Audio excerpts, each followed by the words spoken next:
സത്യമായി അരുളിയ തിരുവചനം, നിത്യസത്യമായി അരുളിയ ദിവ്യവചനം, ശാന്തിയായി ദീപമായി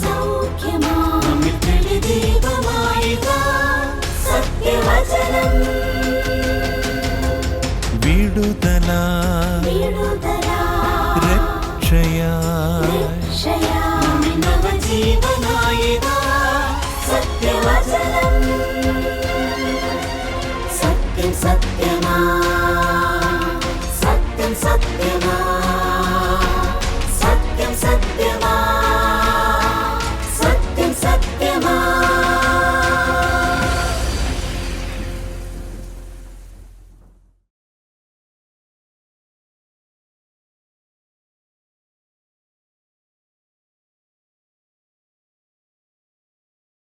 ദൈവത്തിൻ്റെ നാമത്തിന് മഹത്വം ഉണ്ടാകട്ടെ.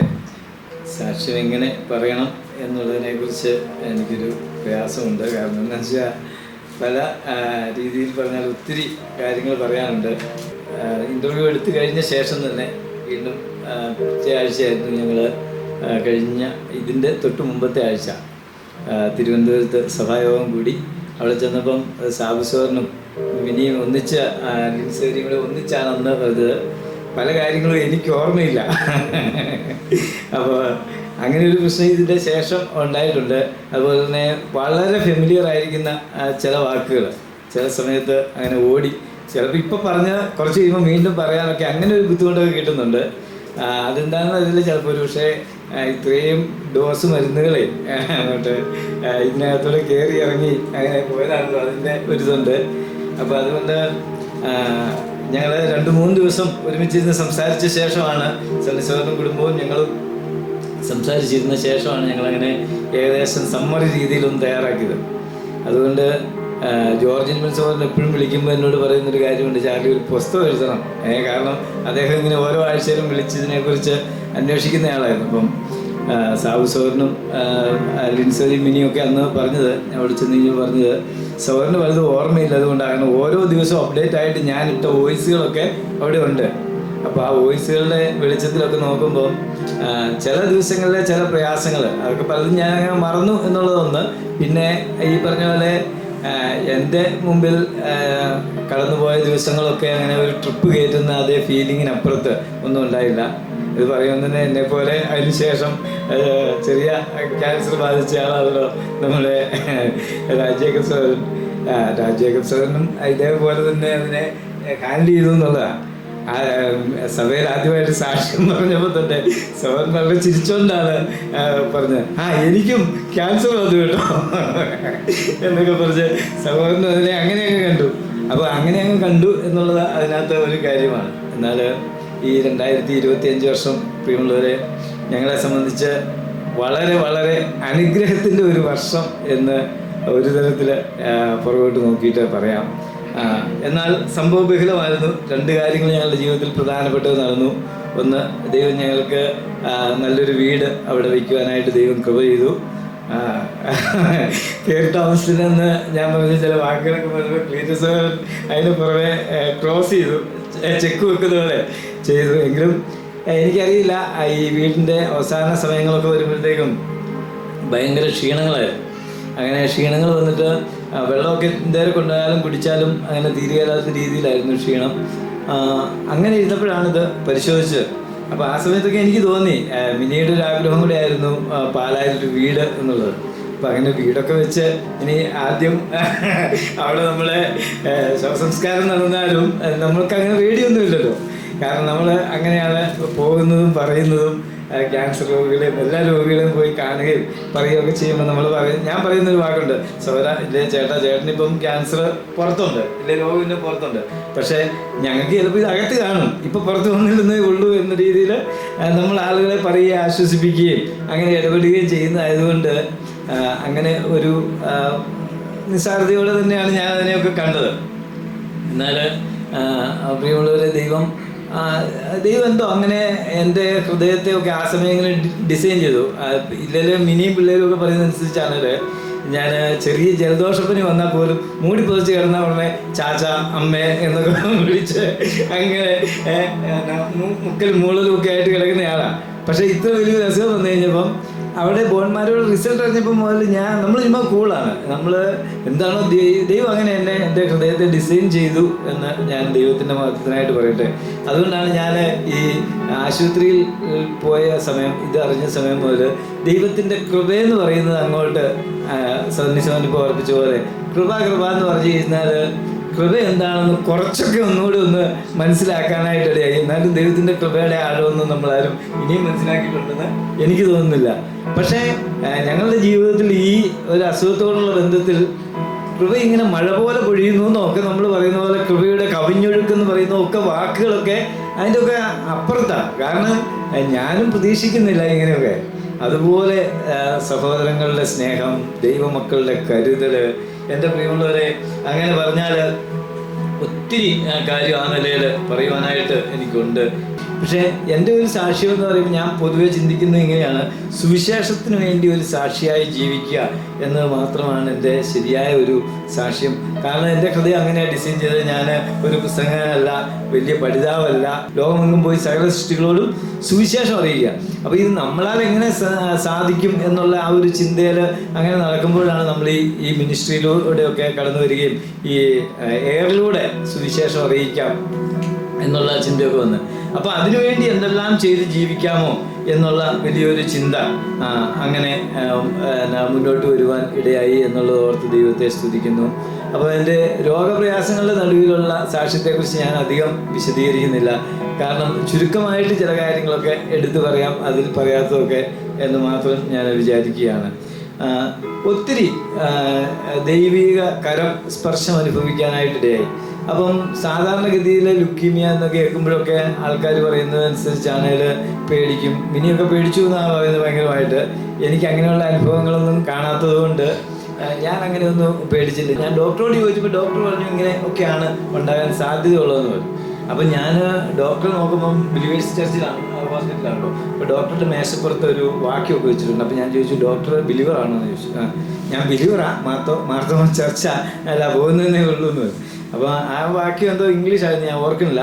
അപ്പം ഞാൻ പറഞ്ഞു, ഡോക്ടറെ, അങ്ങനെ ദൈവം ഇത് അനുവദിച്ചതാണെങ്കിൽ, ഞാനും ഇങ്ങനെ ഒരു വിശ്വാസിയാണ്, സുവിശേഷ വേലയൊക്കെ ചെയ്യുന്ന ആളാണ്, അനുവദിച്ചതാണെങ്കിൽ ഇത് മാറ്റാനും ദൈവത്തിൻ്റെ ഒരു പരിപാടി കാണുമല്ലോ എന്ന് പറഞ്ഞ് ഞാൻ പുറത്തോട്ടിറങ്ങി. അപ്പം പുള്ളി പറഞ്ഞു, ഇത് ഇന്ന് തന്നെ നമുക്ക് ട്രീറ്റ്മെൻറ്റ് ആരംഭിക്കണമെന്ന് പറഞ്ഞു.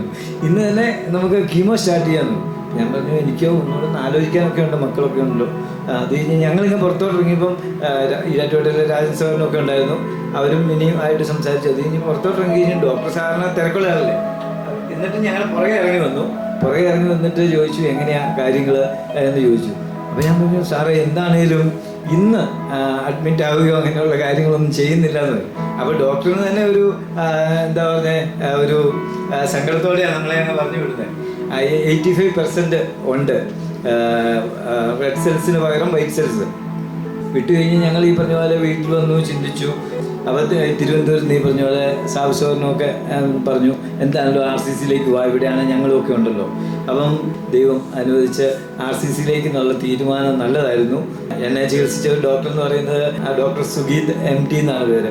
അപ്പോൾ അവിടെ ചെന്ന് കഴിഞ്ഞപ്പോഴും ഈ ഡോക്ടർ എന്നോട് കുറേ കാര്യങ്ങൾ പേടിപ്പിക്കുന്ന രീതിയിലൊക്കെ പറഞ്ഞത് ശരിയാണ്. എങ്കിലും പ്രിയമുള്ളവരെ, എന്നോട് പറഞ്ഞതിനേക്കാൾ കൂടുതൽ എൻ്റെ ഇളയ മോളുടെ ഭർത്താവും മിനിയും അതുപോലെ തന്നെ തിരുവനന്തപുരത്തെ സാബുസോറിനോടും ഒക്കെ ഇവർ പറഞ്ഞു, 1 മാസത്തിൽ കൂടുതൽ അവർക്ക് പ്രതീക്ഷയില്ല എന്നുള്ള രീതിയിലൊക്കെ പറയാം. അതൊന്നും നമ്മളറിയുന്നില്ല.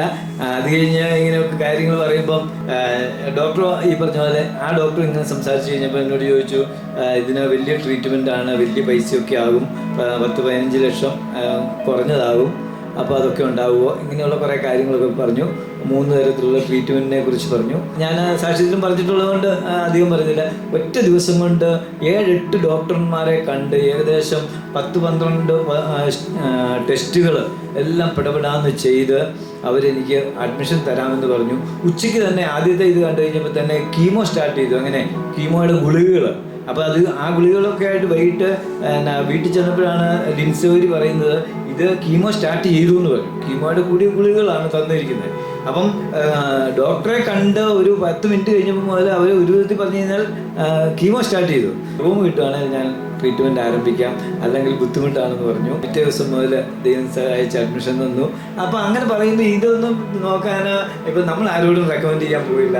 ആരോടെങ്കിലും വിളിച്ച് മന്ത്രിയെ കിട്ടുമോ, റൂം കിട്ടുമോ, ഇങ്ങനെയൊന്നും നമ്മൾ ആരോടും ചോദിക്കേണ്ട ഒരു വന്നില്ല. അപ്പം നോക്കുമ്പം ഇങ്ങനെ എന്താ പറയുന്നത്, ഈ കൃപയുടെ മഴ ഇങ്ങനെ ഓരോ വിധത്തിലങ്ങ് വീഴുക.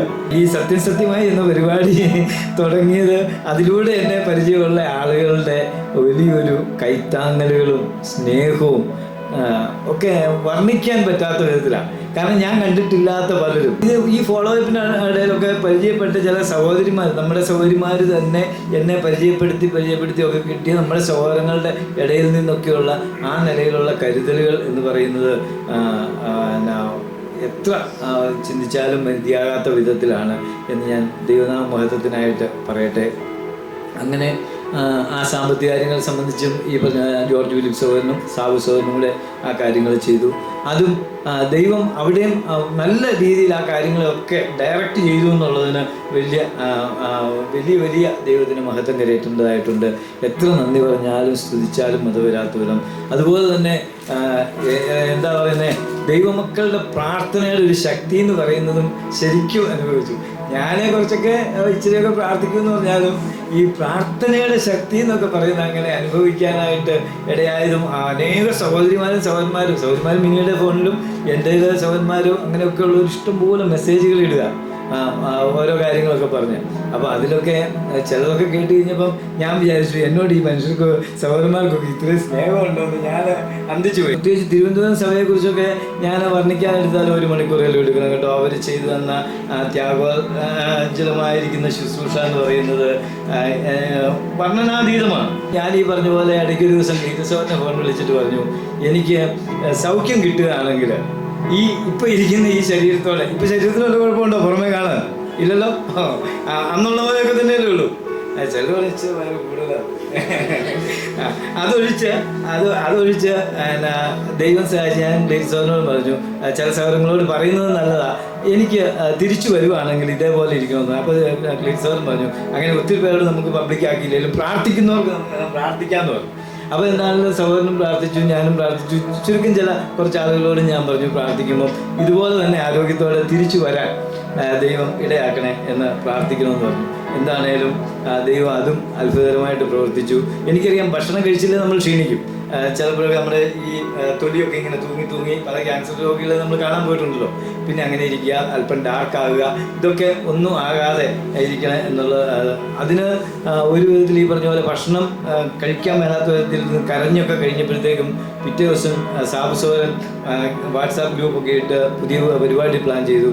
എല്ലാ കുടുംബങ്ങൾക്കും സൽപ്രവൃത്തി ചെയ്യാൻ പരിപാടിയാണെന്നും പറഞ്ഞുകൊണ്ട് ഓരോരുത്തർ എന്നെ വിളിച്ചിട്ട് ഒരു നേരമല്ല കേട്ടോ, അവിടുന്ന് പോരുന്നത് വരെ രാവിലെ വൈകിട്ട് ഉച്ചയ്ക്ക് എനിക്കെന്താണോ കഴിക്കാൻ തോന്നുന്നത് അത് കൊണ്ടുവരിക. പുട്ടാണെ പുട്ട്, കഞ്ഞിയാണെ കഞ്ഞി, ചമ്മന്തി, എന്താണോ അപ്പമാണോ അപ്പം, ഒരു ദിവസം ഇഡ്ഡലിയാണോ ഇഡ്ഡലി, നമ്മൾ മെനു അങ്ങോട്ട് പറയുക. ഓരോ സഹോദരന്മാർ കുടുംബമായിട്ട് കൊണ്ടു തന്നുകൊണ്ട് ഇരുന്നു കേട്ടോ. ഫുഡിൻ്റെ കാര്യത്തിൽ മാത്രമല്ല, ബ്ലഡിനൊക്കെ ആണെങ്കിലും ഇവിടുന്ന് എൻ്റെ ബ്ലഡ് ക്യാൻസറോടെ ആണല്ലോ. പ്രിയമുള്ളവരെ, ചെറിയ രീതിയിൽ പറഞ്ഞാൽ തീരുകയില്ല. എത്ര ആളുകളെ നമ്മൾ ഇവിടുന്ന് കൊണ്ടുപോകണം, എന്തേലും ടെസ്റ്റ് ചെയ്യണം. ടെസ്റ്റ് ചെയ്യുന്ന ആളുകളെല്ലാം ശരിയാകണമെന്നില്ല. അതിന് ഒത്തിരി കാര്യങ്ങൾ അതിനുണ്ട്. ഇത്ര വെയിറ്റ് വേണം, കഴിഞ്ഞ ആഴ്ച പോലും പാരസെറ്റമോൾ പോലും കഴിച്ചവരായിരിക്കരുത്, ഇങ്ങനെ ഒത്തിരി കാര്യങ്ങളുണ്ട്. അപ്പോൾ ഇത്രയും ആളുകൾ നമ്മൾ ഈ പാലായി സന്നിശോധന ആ സമയത്തൊക്കെ പറഞ്ഞു, നമുക്ക് മൂവാറ്റുപുഴയിൽ നിന്നൊക്കെ ആളുകളെ കൊണ്ടുവരാൻ സന്നിശോധനം പറഞ്ഞു. എന്താണേലും ഒരാളെ പോലും നമ്മൾ അറേഞ്ച് ചെയ്യേണ്ടി വന്നില്ല. എൻ്റെ മോൻ്റെ എങ്ങാണ്ട് എടുത്തോന്ന് എനിക്ക് സംശയമുണ്ട്. അതൊഴിച്ചാൽ വേറെ ആരുടെയും സാബുസോറിൻ്റെ അന്നേരം ഓപ്പറേഷൻ ചെയ്യുന്ന സമയമായിരുന്നു, അതുകൊണ്ട് എടുത്തില്ല. നമ്മുടെ അനിൽ കുരുവിള ബ്രദർ അവിടെ കാർഷിക കോളേജിലുണ്ട്. അദ്ദേഹം അവിടെ സ്റ്റുഡൻസിനോട് പറഞ്ഞിട്ട്, എൻ്റെ പ്രിയമുള്ളവരെ, ആവശ്യമുള്ള ദിവസമൊക്കെ ഒരു 5 പേര് 6 പേര് വിദ്യാർത്ഥികളിങ്ങ് വരിക. അവർ ചിലപ്പം മലപ്പുറംകാരൻ മുസ്ലിം ആയിരിക്കും, ചിലപ്പോൾ ബംഗാളി ആയിരിക്കും, ആസാമി ആയിരിക്കും, പല സംസ്ഥാനങ്ങളിലുമുള്ള പല ആളുകളുടെ ഇങ്ങനെ ബ്ലഡിന് ബ്ലഡ്, പ്ലേറ്റ്ലെറ്റിന് പ്ലേറ്റ്ലെറ്റ്. നമുക്കെപ്പോഴും അവിടെ 2-3 യൂണിറ്റ് എക്സ്ട്രാ കൂടുതൽ സ്റ്റോക്കായിരുന്നു. അങ്ങനെ അതിൻ്റെ പെരുമഴ. അങ്ങനെ ഭക്ഷണ കാര്യത്തിൽ, ബ്ലഡിൻ്റെ കാര്യത്തിൽ എനിക്ക് യൂണിഫോം ആയിരുന്നു. എന്നെ അന്നേരം ഒക്കെ വീഡിയോ കോളിൽ കണ്ടിട്ടുള്ളവർക്കറിയാം. എനിക്ക് ഡ്രസ്സുകൾ അവിടെ ഒന്നും വാഷ് ചെയ്തിടത്തില്ല, ആ റൂമിൽ അങ്ങനെയൊന്നും ഇടാൻ പറ്റില്ല, അങ്ങനെയൊക്കെ ഉണ്ട്. അപ്പോൾ അതിന് സഹോദരിമാർ അങ്ങനെ ഒരു ടീം, വാഷിങ്, അങ്ങനെ മറ്റനവധി നിലയിൽ അവർ കെയർ ചെയ്തു കേട്ടോ. അങ്ങനെ വലിയൊരു ദൈവകൃപ അവിടെ അനുഭവിച്ചു. പിന്നെ ഞാൻ പറഞ്ഞ പോലെ എൻ്റെ കുടുംബക്കാരുടെയും പ്രതീക്ഷിക്കാത്ത വലിയ സ്നേഹവും കരുതലും ഒക്കെ ഒത്തിരി പേര് ആ സമയത്ത് അങ്ങനെ ചെയ്തു കേട്ടോ. ഇവിടുത്തെ ആശുപത്രി ഞാൻ പറഞ്ഞായിരുന്നു, എന്നാ വിളിച്ചാൽ ചില സമയത്ത് പുള്ളി ഫോൺ എടുക്കാത്ത, പുള്ളി പോലും ഇത് അറിഞ്ഞു കഴിഞ്ഞപ്പം വിളിച്ചിട്ട് പറഞ്ഞു, ചാൾസ് ഒരാൾ ട്രീറ്റ്മെൻറ്റ് എന്താണ് ചെയ്തോ, കാശിനെ കുറിച്ച് ചിന്തിക്കണ്ട. പിന്നെ എൻ്റെ മൂത്ത ചേട്ടൻ്റെ മോൻ അവൻ വിളിച്ചിട്ട് പറഞ്ഞു, കാശിൻ്റെ കാര്യമൊന്നും ചിന്തിക്കേണ്ട, കുഞ്ചാച്ചൻ ട്രീറ്റ്മെൻറ്റ് എവിടെയാണ് ചെയ്തത്. സോന് അന്ന് ഞങ്ങൾ ആദ്യം വരുന്ന സമയത്ത് പറഞ്ഞു, സോന ഏറ്റവും നല്ല ട്രീറ്റ്മെൻറ്റ് ചിന്തിക്കുക, ബാക്കിയെല്ലാം ദൈവം നടത്തും എന്ന് പറഞ്ഞു. അങ്ങനെ കുറേ സോന്മാർ, എൻ്റെ വീട്ടുകാർ, ആ നിലയിൽ മിനിയുടെ ചേച്ചിയുടെ ഭർത്താവ്, പുള്ളി ആണെങ്കിലും 3-4 ബിൽഡിങ്ങൊക്കെ ഉണ്ട്. പറഞ്ഞു, ഒരു ബിൽഡിങ് വിറ്റാണേലും പണയം വെച്ചാണേലും ഞാൻ ചികിത്സ നടത്തിക്കോളാം, എവിടെയാണെന്ന് വെച്ചാൽ ചെയ്തോളാം. അപ്പോൾ അങ്ങനെ എന്തെന്നില്ലാത്ത ഒരു ദൈവകൃപ ഈ ഒരു അസുഖം വന്നതോടുകൂടെ ഉണ്ടായി. എന്താണേലും അങ്ങനെ ഒത്തിരി നന്മകളുടെയും അനുഗ്രഹങ്ങളുടെയും ഒരു കൂമ്പാരം തന്നെ എന്ന് പറയാം. എന്നാൽ പ്രിയമുള്ളവരെ, ഒരിക്കലും പ്രതീക്ഷിക്കാത്ത ചില തിക്താനുഭവങ്ങളും ഉണ്ടായി എന്ന് ഇതിൻ്റെ ഇടയിലുണ്ട്. എങ്കിലും അതൊന്നും എനിക്ക് സാധാരണ പ്രതികൂലങ്ങളോ പ്രയാസങ്ങളോ ഒക്കെ ഉണ്ടാകുമ്പോൾ നമ്മൾ നെഗറ്റീവ് അടിക്കും. പക്ഷേ എനിക്ക് അതും നെഗറ്റീവ് ചിന്തയല്ല, ഉടനെ എനിക്ക് എൻ്റെ ഒരു പോസിറ്റീവ് ചിന്ത കൊണ്ട് ഇനിയും മുന്നോട്ട് പോകാനുള്ള, കുറച്ചുകൂടെ ശുശ്രൂഷയ്ക്കുള്ള, യാത്രയ്ക്കുള്ള ഊർജവും ഉത്സാഹവുമാണ് ഞാൻ അതിൽ നിന്നും കണ്ടത്. അത് കാരണം കൊണ്ട് അവിടെയും ഡെസ്പായില്ല. അതും മതിയായിരുന്നു ചിലപ്പോൾ നമുക്ക് ഡെസ്പാകാൻ, പല കാര്യങ്ങളും അങ്ങനെ കേൾക്കുമ്പോഴൊക്കെ പല അതും. എന്നാൽ അങ്ങനെയും ഡെസ്പാകാനിടയാകാതെ വീണ്ടും ഉത്സാഹത്തോടെ ശുശ്രൂഷ ചെയ്യാൻ അങ്ങനെയുള്ള ചില കാര്യങ്ങളും ഉണ്ടായി. അല്ലാണ്ട് ഈ നല്ലത് മാത്രമല്ല ഉണ്ടായതെന്ന് നിങ്ങളൊന്നും അറിയണമെന്നതുകൊണ്ട് മാത്രം പറഞ്ഞതാണ്. പിന്നെ ഞാൻ ചിന്തിക്കുമ്പം നിങ്ങളെല്ലാവരും എനിക്ക് വേണ്ടി ഒത്തിരി പ്രാർത്ഥിക്കുകയും ചിന്തിക്കുകയും കരുതുകയും ഒക്കെ ചെയ്തവരാണ്. അതിലൊക്കെ ഞാൻ ഓർക്കുമ്പോൾ 10,000-ലധികം ദൈവജനം ഏകകണ്ഠമായിട്ട് ആ സമയങ്ങളിൽ ആത്മാർത്ഥമായിട്ടും കരഞ്ഞു പ്രാർത്ഥിച്ചു എന്നുള്ളത് അറിയാനിടയായപ്പം അത് തന്നെ എനിക്ക് വലിയൊരു വലിയൊരു അവാർഡും ഉത്സാഹവും ഒക്കെ ആയിട്ട് എനിക്ക് തോന്നി. നമ്മുടെ സഹോദരങ്ങളുടെ സ്നേഹം ഇത്രമാത്രം അനുഭവിക്കാനിടയായത് വലിയ ദൈവകൃപയാണ്. അതുകൊണ്ട് ദൈവത്തെ സ്തുതിക്കുന്നു. ഒത്തിരി പേര് പറഞ്ഞാലൊക്കെ ഒത്തിരി പേര് പറയാനുള്ള ആളുകളുണ്ട്, അതുകൊണ്ടാണ് പേരുകളെല്ലാം ബാക്കി ഒഴിവാക്കുന്നത്. ചെറിയ പരിചയം കൊണ്ട് പോലും ചില സഹോദരിമാർ വേറെ ചില ആളുകളെ ഫോളോ അപ്പിലൊക്കെ ഉള്ളവർ പരിചയപ്പെടുത്തിയവർ മുഖാന്തരം അങ്ങനെയുള്ളവരൊക്കെ ചെയ്ത നന്മകളെക്കുറിച്ച് ചിന്തിച്ചാൽ എൻ്റെ പ്രിയമുള്ളവരെ, എനിക്ക് എത്ര ദൈവത്തെ സ്തുതിച്ചാലും മതി ഒരാത്വിധമുണ്ട്. അത്രയും പറഞ്ഞുകൊണ്ട് ഞാൻ എൻ്റെ സാക്ഷ്യം ചുരുക്കാം. നമ്മുടെ സമയം മുന്നോട്ട് പോകുന്നല്ലോ. എന്തെങ്കിലും അത് സംബന്ധിച്ച് അറിയാനുള്ളതെന്ന് ചോദിച്ചാൽ വീണ്ടും പറയാം. പിന്നെ വീണ്ടും ഓക്കെ, താങ്ക്സ്. ഹല്ലേലൂയ. അവൻ നിന്റെ അകൃത്യമൊക്കെയും മോചിക്കുന്നു, നിന്റെ സകല രോഗങ്ങളെയും സൗഖ്യമാക്കുന്നു. അവൻ നിന്റെ ജീവനെ നാശത്തിൽ നിന്ന് വീണ്ടെടുക്കുന്നു. അവൻ ദയയും കരുണയും നിന്നെ അണിയിക്കുന്നു. നിന്റെ യൗവനം കഴുകിനെ പോലെ പുതിയ വരത്തക്കവണ്ണം അവൻ നിന്റെ വായിക്ക് നന്മ കൊണ്ട് തൃപ്തി വരുത്തുന്നു. ദൈവത്തിൻ്റെ വലിയ പ്രവൃത്തികളാണ് നമ്മൾ കേട്ടത്.